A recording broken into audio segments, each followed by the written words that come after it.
I have a special interview today, and you're not going to want to miss it. This is with Nettie White, and Nettie has received a pretty big distinction, recognition, honor for something that she has done, and I know none of us have done it, and I know none of us are going to do it.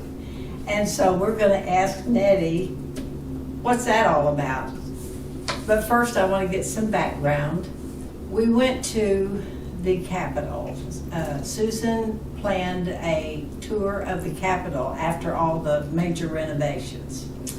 And the guide took us to all 5 floors of the Capitol. We went into some private places.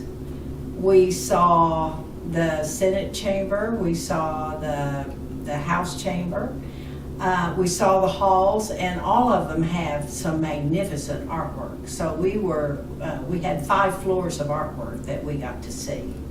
And the artwork there is like very historic. They had a plan and a concept, and so all of the artwork is historic. It's about the state. It's about what the state, the development and the history of the state. So it's really, really cool. Well, the visitor center, as you come in, well, first of all, I'll say, I don't think there's any Capitol in the country that is better than our Capitol. It was very impressive. And I'm pretty sure there's not one with as much artwork. We don't quite have it all up, but it's just very impressive. Okay, so the visitor center has been greatly expanded. And so as you come in and get screened, first you see the statue on top. And then you look to the right, and there is a magnificent display of a quilt. It's encased in plastic, and you can't miss it. Every visitor who comes through there is going to see that quilt. And that quilt was made by Nettie White.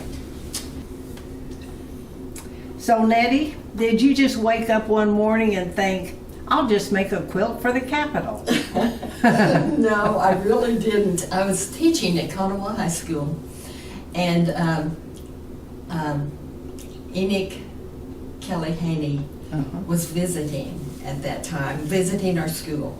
And when he came around to me, it was my planning period, and we were just talking, and he said, and I told him I did quilt classes, that I had been doing them for like 5 years with adults in the community and also in Ada.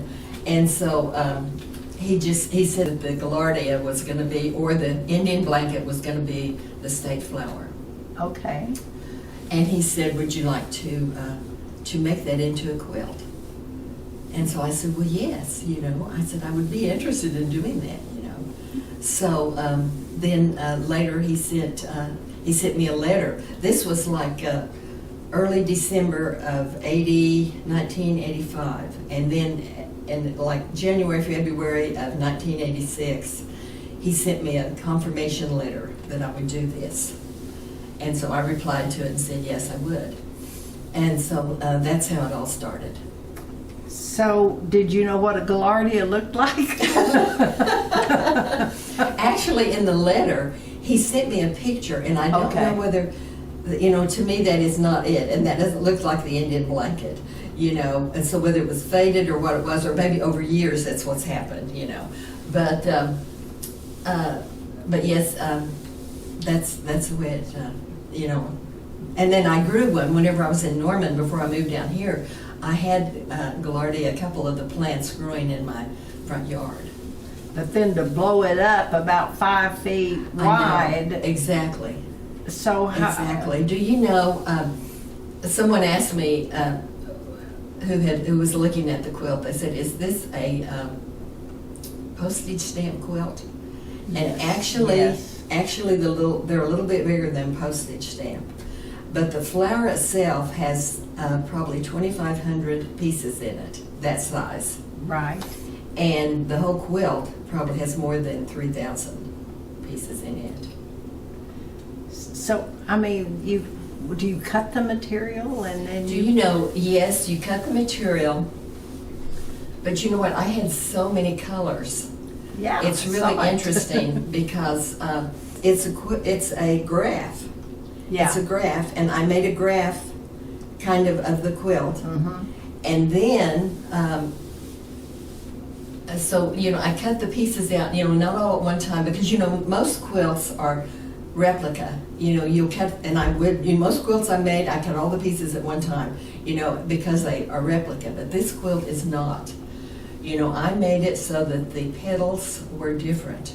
I could see that. That is right, okay. And each one of them has a different, the yellow on the end of it tends to be a little bit different. Right.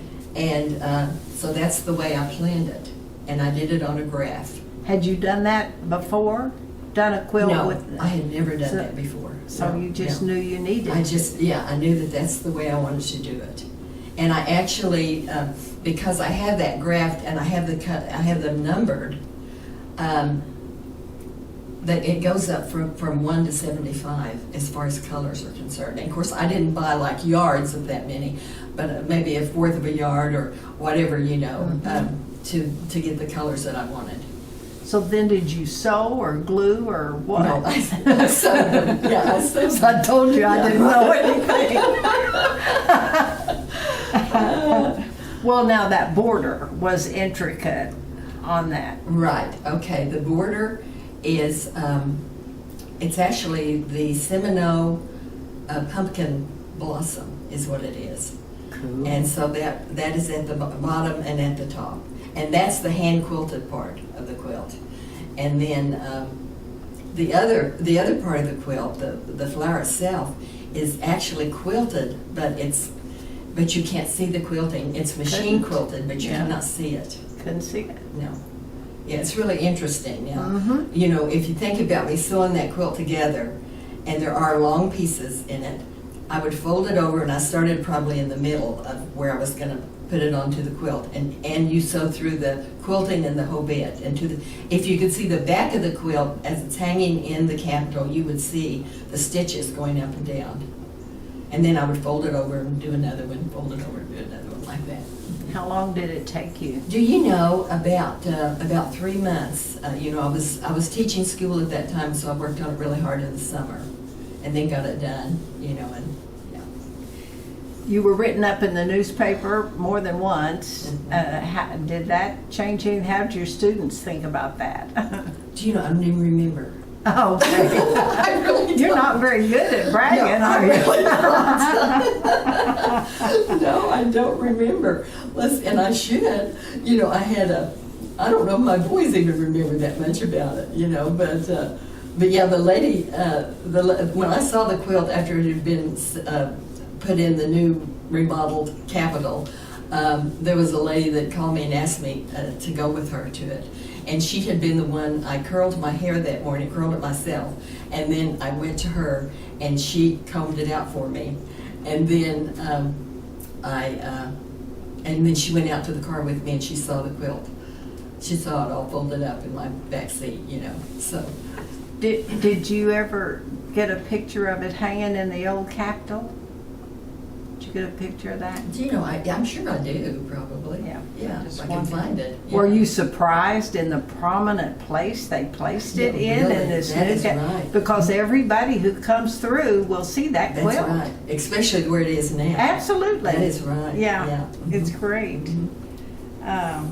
Well, it's just awesome, and I don't know anybody that. And you're hanging there with some really prominent artists. I mean, they have really, They really gone have. to the top to get this art, and there you are. How about that? That is right. And before long, they'll have a name on it. You know, it's going to be like a QR code, and it'll go around. They'll tell about it. Right. I've rewritten it because I lost it when they Right. put it away for a while. They lost what was written about it, and so then they have that ready. Well, thanks, Nettie. Thanks a bunch. Okay, you're quite welcome.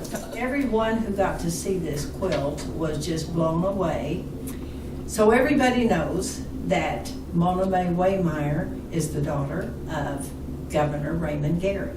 So we went to the Hall of Governors, and that also is a vast space, and around the perimeter is a bust of every governor since statehood.